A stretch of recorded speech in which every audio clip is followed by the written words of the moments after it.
On the next episode of the Business Samurai Podcast, I'm pleased to bring on Brendan Kumarasamy. Brendan is a communications and public speaking coach and YouTuber. He helps high-level executives perfect their public speaking tenor and has appeared on well over 400 podcasts. On this episode, we break down what it takes to become an effective communicator, how to improve your communications. Brendan dives into some specific tips and tactics that you can implement in your daily life to practice your communication skills and be a more effective communicator and sound more polished. So sit back as I discuss with Brendan how to be an effective communicator here on the Business Samurai Podcast.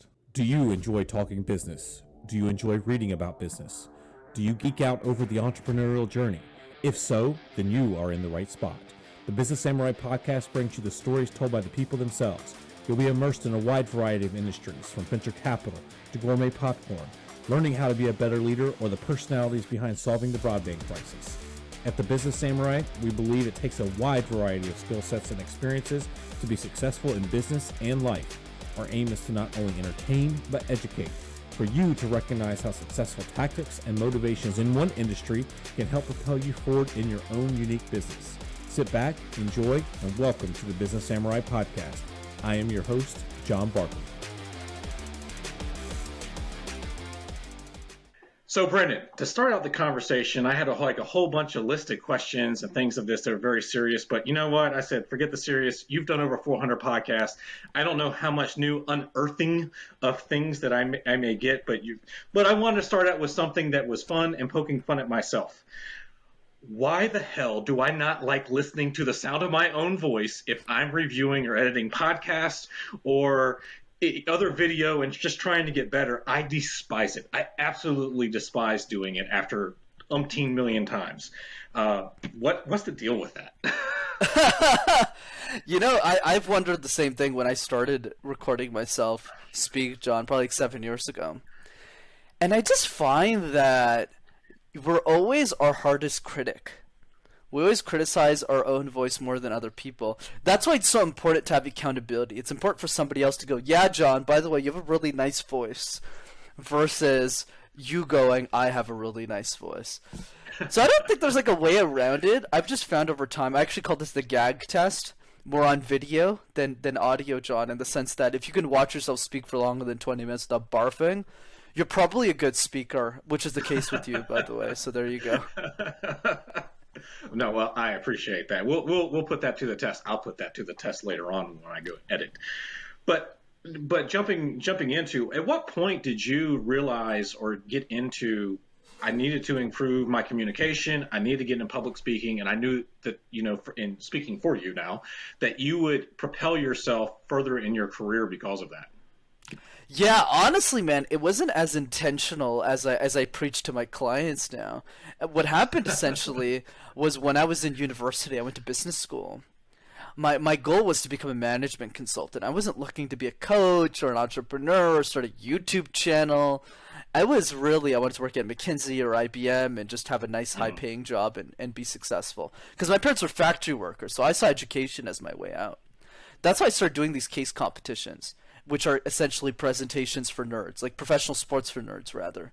So while other guys my age are playing like rugby or basketball or baseball, I'm not into that stuff. So I did presentations competitively.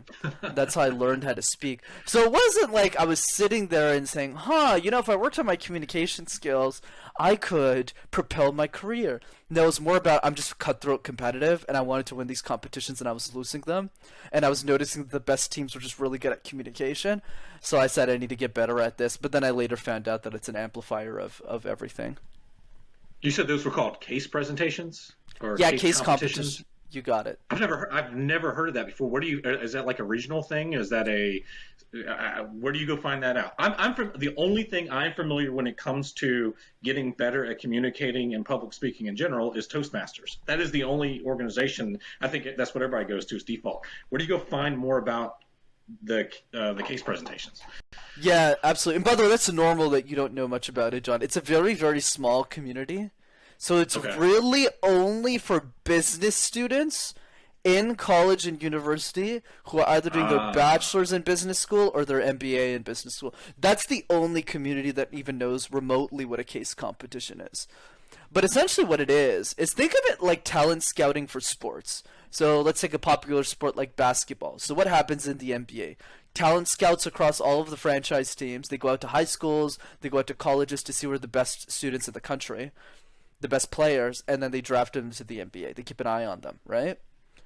Think of the same thing, but for the business world. So Walmart, that was a case sponsor probably 7 years ago when I was at the peak of my case competition career. They would come, like literally, not their store managers, the senior vice president of Walmart Canada would come on a weekend and they would spend like $50,000, like just them, to sponsor this whole thing, to watch 20-year-olds solve problems in their company. But the objective isn't really to hear the solutions, even if some of them are pretty good, is really to see who's really strong. So let's say the SVP is sitting there, and these 20-year-old kids are presenting, because who the hell does this for fun, right? right. So, right, like, so let's say there's like 8,000 students in my faculty. Only 80 people were in this program. So most of my friends went on to get like 3 job offers out of school. So what happens is the SVP, John, goes, you give them automatic job offers so that nobody else picks them up. That's the strategy. Interesting. Yeah, no, I've never heard that. And that seems like a good way at an early age to kind of one of the critical skill sets to success and jump right into that. That's obviously I'm an old hat, and just by the no hair thing you can tell that that's definitely not anything that I was familiar with or heard of. So how important for people that, if that doesn't exist, do you put on something like Toastmasters or other things to start building a community to start getting better at this skill set? Because I have a 100%. story about I've got my own little take on Toastmasters. We'll get into that because I went to one meeting, but go for it. For sure, man. I'd love to hear it. Here's my personal opinion. I love Toastmasters. I'm a fan. And I'll tell you why. Because it's the only accountability system in the world for communication that's very cheap. So someone who can afford a coach, which will run you thousands of dollars, by the way, to hire somebody like me as an example, right? If you're getting started in your career, you're fresh out of university or college, you're just getting to start off to pay off your student debt, you're new to your business, you're like year one, I think Toastmasters is a great start because it's better than doing nothing. But what I would say is supplement professional tips, as an example was shared today from my YouTube channel. Use that free content, supplement your learning. But there's a but, and the but becomes when your time becomes more valuable than your money. So what does that mean?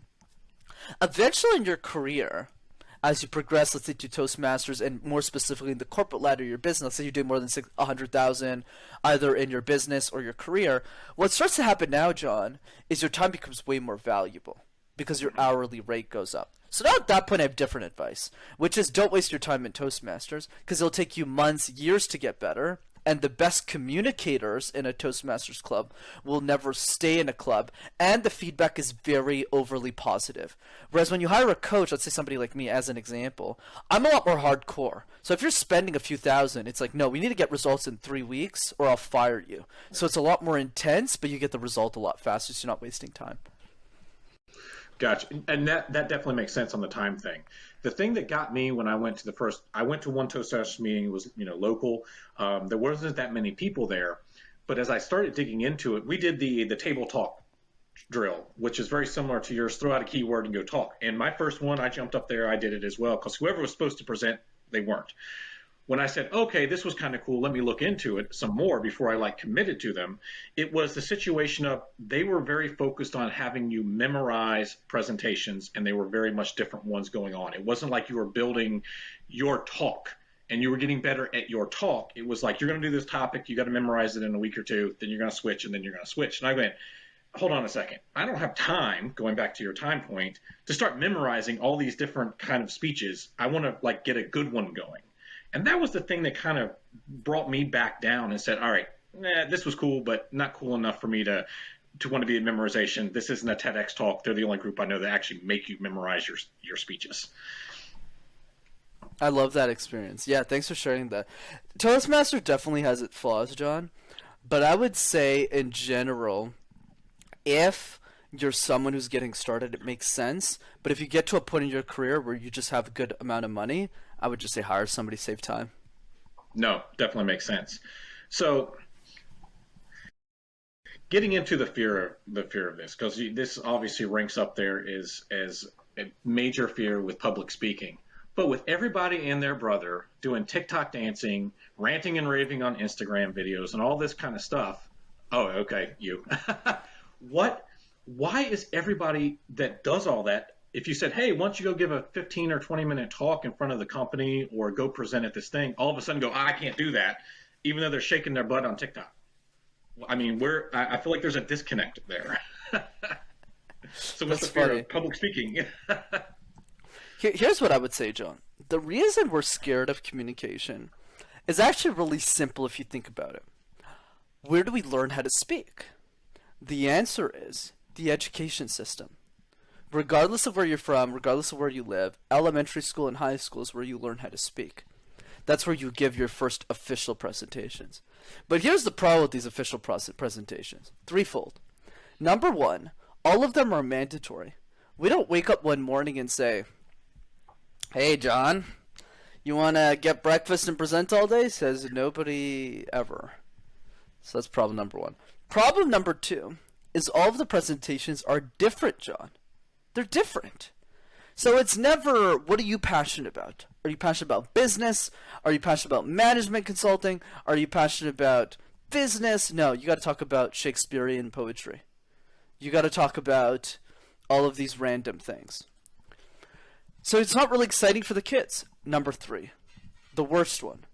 Every presentation, John, is tied to a punishment. So if you don't do a great job, you don't get a clap, you get a slap in the head. So you grow up believing that communication is a chore, and nobody wants to get better at the dishes. Nobody wants to get better at doing the dishes, so naturally no one wants to do that more. Whereas with TikTok, the reason people like it is because our frame of reference is different. We don't see it as a way to grow our careers. It's just fun. So because our frame of reference equals fun, we do it more. That's why there's a difference there.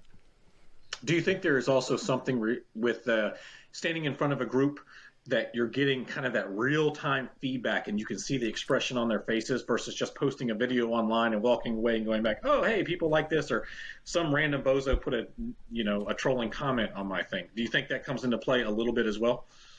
Definitely, definitely. So talking about building the presentations, I've had the experience of putting some people to sleep because I was not in the right audience when I showed up somewhere and I was asked to give a presentation on some cybersecurity stuff. But what's the best way that you found to structure whatever you're presenting to make it engaging? For sure. So here's what I would say. I was like, simplicity for me is always important. So before we can get into content structure, let's talk about how you should practice it in what order. So for me, communication, John, at the end of the day, is like jigsaw puzzles. You know those puzzles we used to do as kids? Those jigsaw puzzles? Right, so if I asked you, John, it's an easy question, don't worry. Let's say you're working on a puzzle. Which pieces do you start with first and why? Oh, you're starting with the borders first. They're the easiest ones to kind of lay out and start snapping together versus like the random blue sky. Absolutely. So you're clearly an expert in this domain. I agree, right? I also may have cheated and saw your video on it too, but Fair. Fair. You're a man who's done the homework. Fair enough. But yes.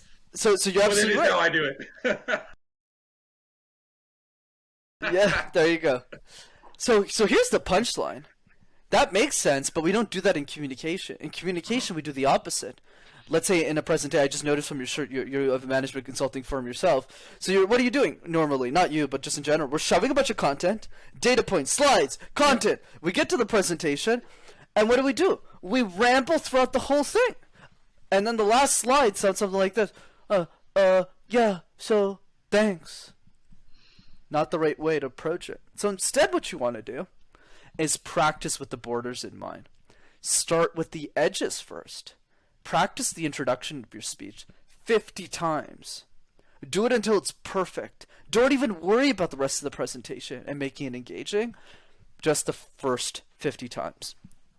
Do the same thing with the conclusion. What's a great movie with a terrible ending? Last time I checked, terrible movie. Do the same thing with the conclusion 50 times. 50 times seems like a big number, John, but it actually isn't.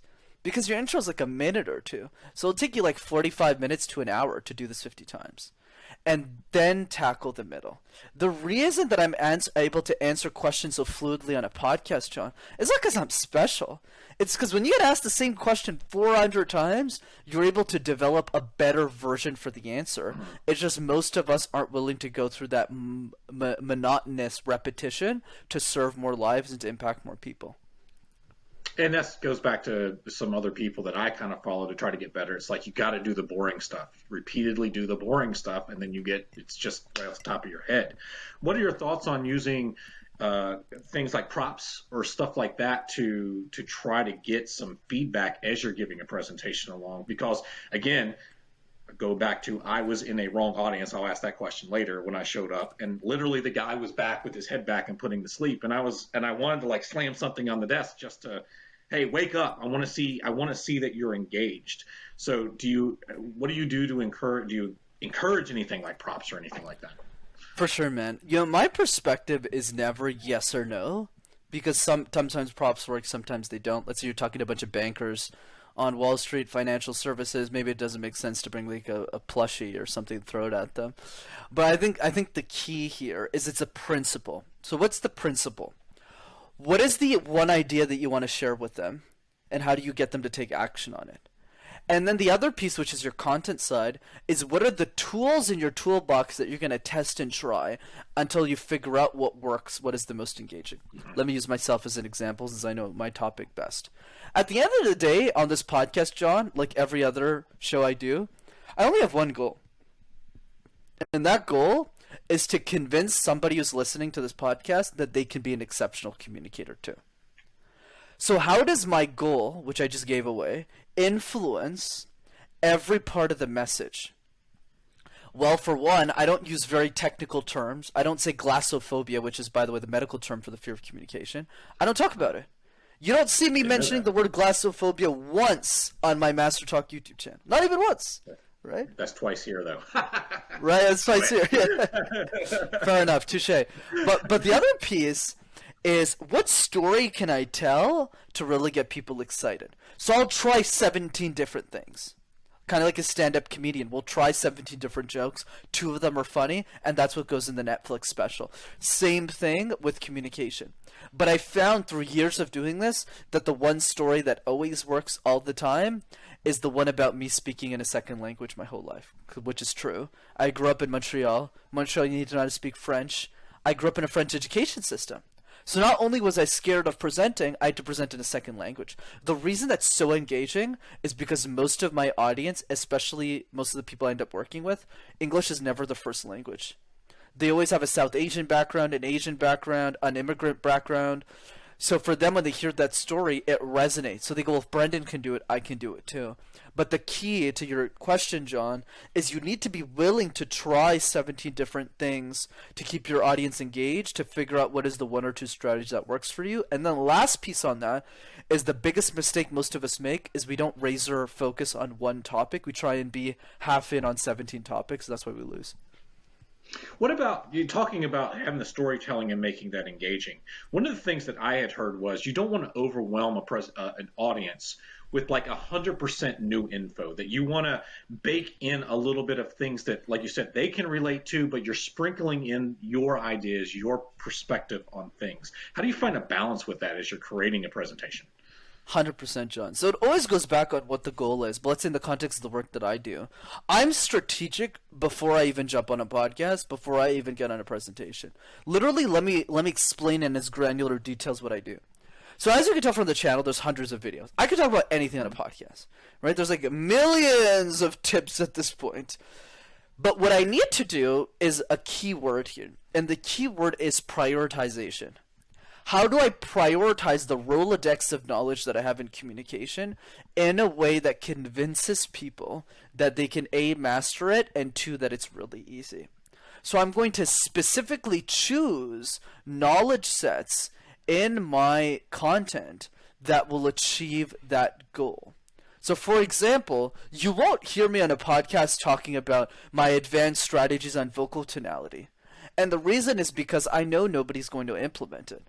So what I'm going to do instead is I'm going to share the 3 easiest things. Like I see you just popped it up. So, right, my 3 daily public speaking exercises. I'll mention that because I'm looking at my data here and I'm noticing that that's what's getting me the most views. So I'm going to pull that tip and I'm going to make sure the random word exercises talked about in a podcast. I'm going to make sure that sending video messages to your clients is an easy ROI and will help you practice communication on a consistent basis. I'm going to mention the question drill. Hey, you got to be more proactive with the questions you get asked in your life.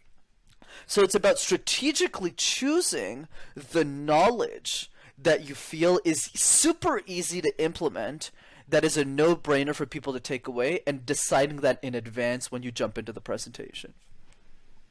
That makes perfect sense on there, because that's something that when I've done things, it's like, hold on, again, going back to knowing the audience, and speaking of that, what happens if you get in front of an audience and you realize, uh-oh, this is not what I was expecting it to be? Have you had to have that experience of pivoting yourself, like on the fly? Because that's an area that I've struggled with. For sure. So it definitely happens less and less, because if you do the legwork of understanding the audience before it occurs, you'll actually avoid that. Let me give you a simple example. One presentation I gave to a Salesforce consultancy like a few weeks ago, I went an hour early, not to prepare my presentation. I want to meet the guys. I want to have lunch with them because there's like a lunch before I presented. So I didn't get paid that extra hour. I just went to meet them so I can build a better rapport, understand who they are, and quickly change my energy in the presentation. And I'll give you the specifics. I realized really quickly when I got there that the team was a lot younger than I thought they were. I thought these Salesforce guys were like in their 40s and 50s, and I got there and they were 20. They were 22. So I had to change the tone of my presentation. I had an hour to do it, from super, super professional to very, very casual. But because I went early, I figured that out. But it's not hard for us to do that. If you're getting paid to do something, you should get on calls with your key audience members, get to know them, have dinner with them, literally have dinner with them, or lunch with them in my case, get to know them, and you'll outplay your industry any day. Yeah, my experience with that was a Rotary Club, and I didn't realize that quite frankly, the average age was above 70. So my topic was not, and nobody was there. I was there early, but I was the only one there early. But I digress. So you're going through, you're building your skill set, you're getting better with your practice. How hard is it to make sure that you stay authentic to who you are, and you're not sitting there becoming what your coach wants you to be as far as is changing you as a person, but you're baking in your own personality into your communication style? Right. So there's 2 parts to that. The first part to that, John, is the idea of what is objective versus what is subjective. So let's start with what is objective. What is 100% true, regardless of your communication style, you just need to do this, and there's 3 main things. The first one is the random word exercise. Doesn't matter if you're an introvert, an extrovert, an ambivert, or green, or blue, or yellow, it doesn't really matter. You got to do the random word exercise 100 times. Once a day, twice a day, it'll take you 2 minutes. Do this with your family, do this with your friends, and you'll get better. Number 2, question drills, right? We need to be more proactive. So instead of waiting for somebody to ask us a question about our businesses or expertise, what we do in life, we need to take a proactive approach. So every day for 5 minutes, just 5 minutes. Just reflect. What's one question that somebody's going to ask me in my management consulting business? What's one question somebody's going to ask me in communication coaching? What's a question that my family's going to ask me? And write out the answer. If you do that once a day for a year, John, you'll have answered 365 questions about your business. You'll be unbeatable with only 5 minutes of work. And then the third piece is simply this: video messages. I am shocked at how little service providers send video messages to their key accounts. That's what drives most of my business. I just send video messages to my clients. And it's not like a sales call. It's literally 20 seconds. Happy birthday, John. Hope you're doing well. Hope you're having a wonderful time with your holiday season with your family. And 10%, I always get referrals. Always, always, always. So I would start there. But now the question becomes that you ask, well, Brendan, how do I find my style? Well, as you communicate more, as you share more ideas, style can only be discovered with output. So once you do more output, you start to discover what type of communicator you are and what you aren't. So I'll give an example with me. If I were to summarize my communication skill in 3 sentences, it would be Gary Vaynerchuk's aggression and relatability. It would be Seth Godin's depth and ability to package existing ideas in ways that haven't been packaged before. And Scott Harrison, CEO of Charity Water's mission, where if you speak, people's lives are on the line. I'll explain the third one. Scott Harrison is the CEO of a nonprofit, which means if he's there raising money and he screws up his presentation, people literally die. So there's a lot of high stakes. He needs to do well. He has no choice. Whereas us, if we don't get the sale, it doesn't matter. We just go to the next podcast. We go to the next sale. But Scott doesn't really have that much of a choice. So that's my style. So I reflect all 3 of those speakers. But you can't just intellectualize that, John. You need to actually be able to do output, and you discover more as you go. How much do you think, talking about the presentation styles, you talked about video, you talked about sending the video messages to your clients. How much do you think is lost now that we've went to big time webinar meetings and online versus the in-person experience? Because the thing that I know, I'm a big time, and I see you are as well, I talk with my hands a lot when I do things. And I feel like if the camera's not right, there's that body language aspect that is also lost, which everything that I've read says 90% of communication is your expressions, your everything that's going on. How do you balance that out with in-person to this transition where a lot of things are happening on video? Right. You know, the way I think about it, John, is communication is like juggling 18 balls at the same time. So one of those balls is smiling, one of them is vocal tone variety, one of them is filler words, and the list goes on and on. But the problem is that most of us try to juggle all 18 at once. Wrong approach. You want to do one ball at a time. So for those of you who are taking notes and you're going, wow, the random word exercise is great, the question drills, the video messages, you got to stop taking notes and start doing. You know, the best way to speak is to speak, right? That's how we get better. So be sure you're booking, right? 15 minutes in your calendar tomorrow. Am I doing the random word exercise for 5 minutes? Am I doing the video messages for 5 minutes? Am I doing the question drills for 5 minutes? That's what really moves the ball forward. And then going into video, what I love about communication is that it's a multiplier effect. So the more that we do video, the more we get comfortable doing video. So when I got started, just to paint a picture, John, I was a 22-year-old kid in my mother's basement with a phone and no money because I hadn't started working at IBM yet. So I literally had nothing. But I had energy, I had enthusiasm, and I had consistency. So I just kept doing it for a year. I don't care how bad the video was, I just kept doing it. Same thing with video messages. I would just send video messages. But after you do that 100, 200 times, you get really comfortable on video. But people are just not willing to do the reps, and that's why they're losing. Because they're overthinking. That makes sense as far as you got to get the reps in. Where do you find for people to go get, besides just recording themselves, that to go get some reps in? Where in the local community can you go regularly and say, I'm going to go present somewhere, short of going to be 5 minutes on a stand-up stage? And maybe that's just the option, but... Yeah, I definitely wouldn't recommend stand-up for most people. Even I haven't done stand-up yet. I'm starting to do it now just for fun, to make myself better. Yeah, I would say the easiest thing to do is to find an accountability partner, just one person in your life. I like to use family as accountability. So people who have kids, I feel doing the random word exercise with your kids is probably the easiest thing to do for most people listening, because kids like doing it. They think it's a game, and they're better than you at it, always, because they don't think about the fear of judgment. They just do it. And you kind of get a little bit jealous, and that kind of forces you to do it more. So that's what I would say is make your own family your accountability system. And the other piece, if you just have a terrible family or something, then go to Toastmasters. I think that's easy. It's like $20 a month. And obviously the third level of accountability, if you can afford it, is hiring a coach for sure. No, and it's funny you mentioned that. My neighbor's daughter's about to turn 3. And it's just no fear. I mean, there's no fear of walking up to a stranger and having a conversation. There's no fear just entering our house, which, we have no problem with. But it's like, no, Emma's here.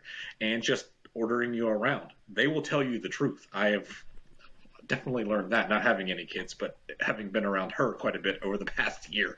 Um, so one of the things talking about this, and this is something else, this goes kind of circles back to something that I've had trouble with, but also with others, particularly when I facilitated and was a moderator and MC.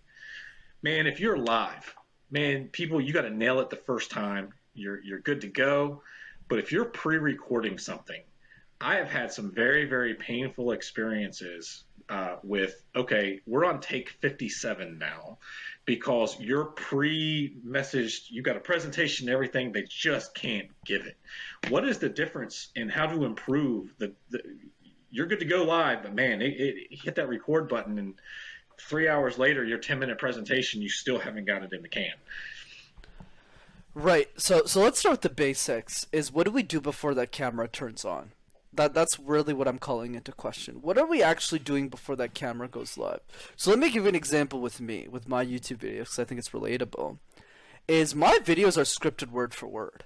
They're written out, right? Fully. And then when I get to the set to film with my production team, I don't just, I don't use a teleprompter either. But what I do is, because I have my notes, my whole script, I look at the first paragraph, and then I do it. And then there's a take. Then I do the first one, there's a take. Second one, take, third take, and then close. And then I'm done. That's video. So there's two parts to that. One part is what are we doing before we get to the set. So I would encourage people to write out their presentations if they're getting started on video, because it helps you structure your thoughts. And the second piece is I recommend you practice 1 minute at a time. What does that mean? Start with the intro, like we talked about, the edges. Practice the intro. Practice the conclusion over and over again. Then second minute of the presentation, third minute, fourth minute, fifth minute, until you get your full 10. And then what's nice about video, which I love, you don't have to present all 10 minutes at once.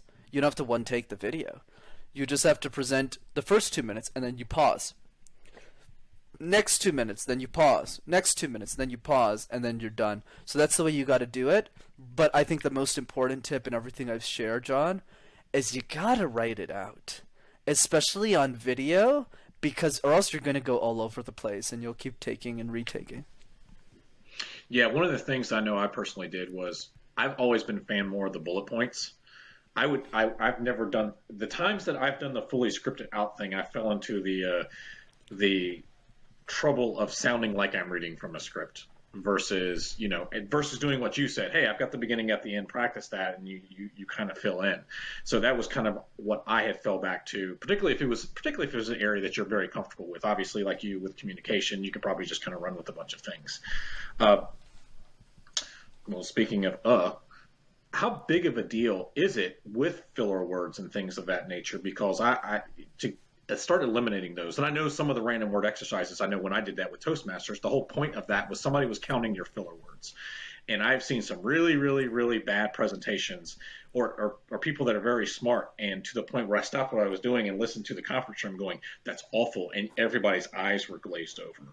So part of being a little bit more polished, is it just, again, that repetition, but how do you start eliminating some of that stuff besides hitting the button in the script that says remove filler words, like I will at the end of this? For sure, John. So the way that you do this is actually fairly simple. The first question we need to ask ourselves is, why do we say filler words? And the reason is super simple, because we forget what we want to say next. So let's say you ask me a question, I go, oh yeah, this is the answer. So that's why we say them. The next question to ask ourselves, so we do it to buy time essentially. So the next piece is, what do the top 1% communicators in our industry do differently? Because they're not smarter than us. They need time to think too. They're not just faster. There has to be some other reason. And the answer is super simple. They do take their time to think, except they don't use or to buy time. They just look at you directly in the eye and do this.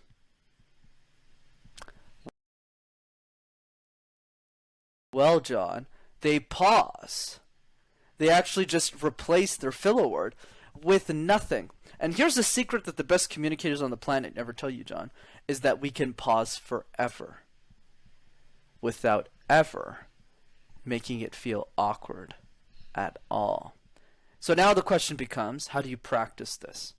It's more fun in person, but since we're on a pod, I'll give it to you. So it's called the endless gaze. So what I do with my clients is I force them to stare into each other's eyes when we meet up in person for 3 minutes without saying a word. And especially with my married guys, it's funny because they've been married to their significant other for like 15 years. Like, I can't look at her in the eye, which is so funny. So I would encourage you to do that. Do that with somebody you love if you dare. But one thing I will say is if you can pause for 3 minutes, you could easily pause for 2 or 3 seconds in a podcast or a presentation. No, that's awesome. I've used that trick when I'm trying to get the other person to divulge more information and we're just having a one-on-one. I will sit there and just not say anything because people don't like awkward silences on one-on-one conversations. So they will typically break that and just start spilling their guts on stuff that you're maybe hoping that they were going to divulge anyway if you were digging more information. But that's, again, another tangent. But how do you cognizant? Because that's one of the things talking about the filler words in the presentation. I'm cognizant of when I do it at this stage.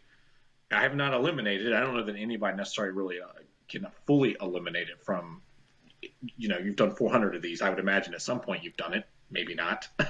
But it becomes a thing of being aware of it to start eliminating it. How do you become aware of that? Because like my mom will do it. I'll give you an example. My mom does it all the time. She has no clue she's doing it, though. I hear it.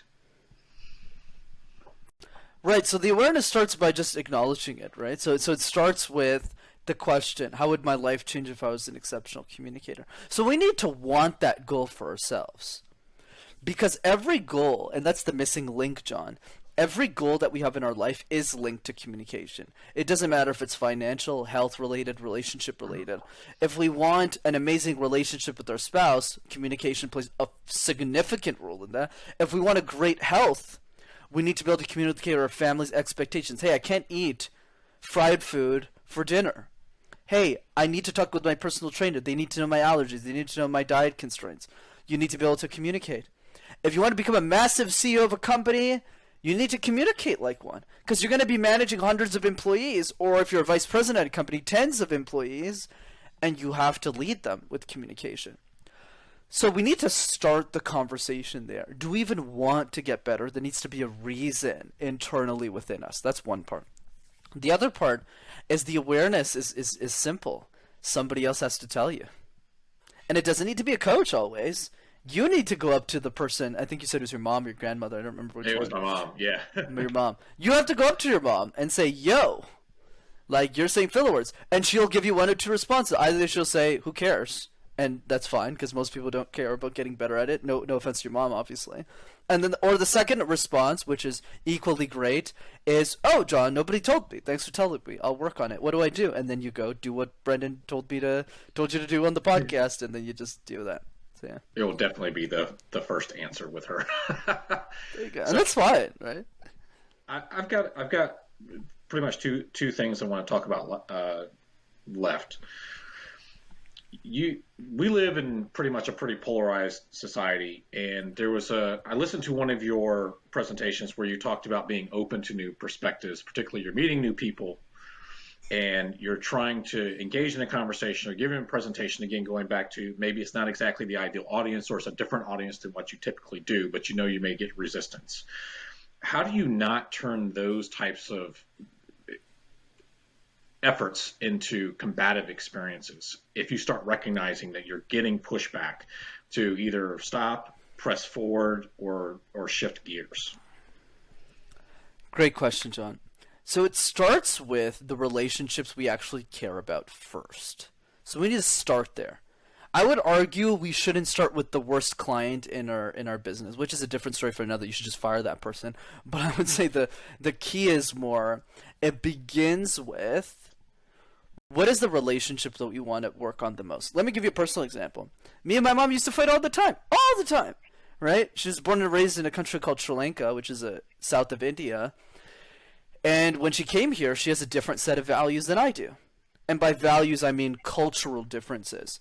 So I remember when I was 10 once, and she said, "Hey, you can't go eat at your friend's house." And I was like, "What are you talking about? Like, what does that even mean? Like, why can't I go eat at my friend's house?" So we would always bicker all the time. But when I was 15, John, I asked myself a very important question. Not what is my relationship currently with my mom, but versus what do I want that relationship to be? I call this relationship visioning. What is the relationship vision? Do you want your relationship with that to be like that always? No.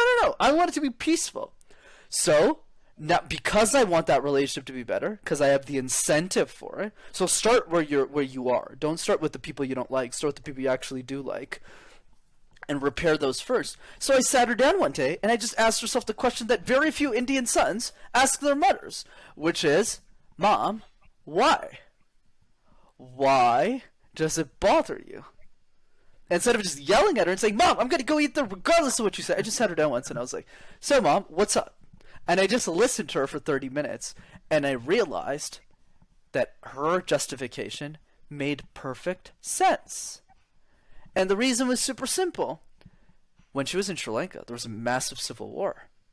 She learned not to trust people. All of their doors were locked. You wouldn't even go to people's house. Forget about eating there.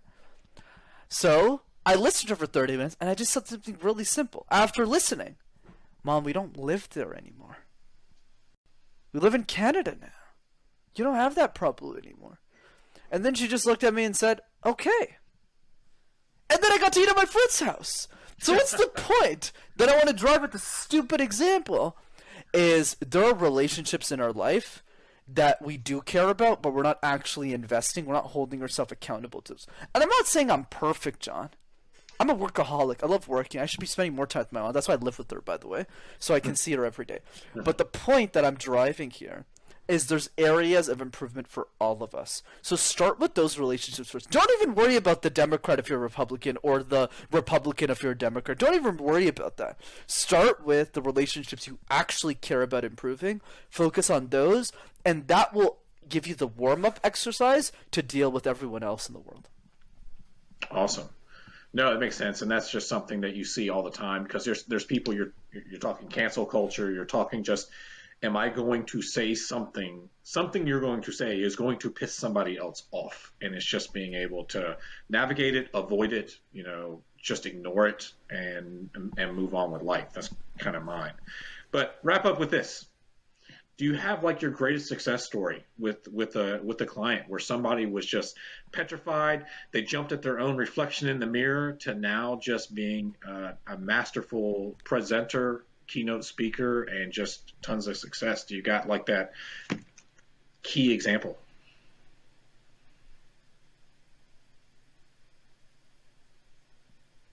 And I think the system just froze. Yeah, the system just froze something. But I got the question, so you're good. The success story, right? That's what you're asking? Yeah, yep. Yeah, you got it. So yeah, man, I mean, I'm super grateful in my career. I've coached a lot of amazing people. I would say the one that stands out to me most is goes back to my mission, right? I think the next Elon Musk is a 7-year-old girl who can't afford a communication coach. So for me, the person that drives me the most, the person who gets me excited is the 35-year-old, the 25-year-old who has that potential and is just missing communication to really change their life. So for me, it would be Ali, right? Huerta, who's the CEO of AIM Colors. Amazing technology company that she's built. She basically does nail polish for women, but what's different about her nail polish is that it's technology clip-on nails. So instead of having to redo your nail polish, basically what she does is you put these nails on and you can use your phone to just change the colors, which is pretty wild. Cool. I have to tell my wife about that. Yeah, so she's super smart. They're probably still in development, but yes, we'll definitely tell your wife about it in like 12 months or something.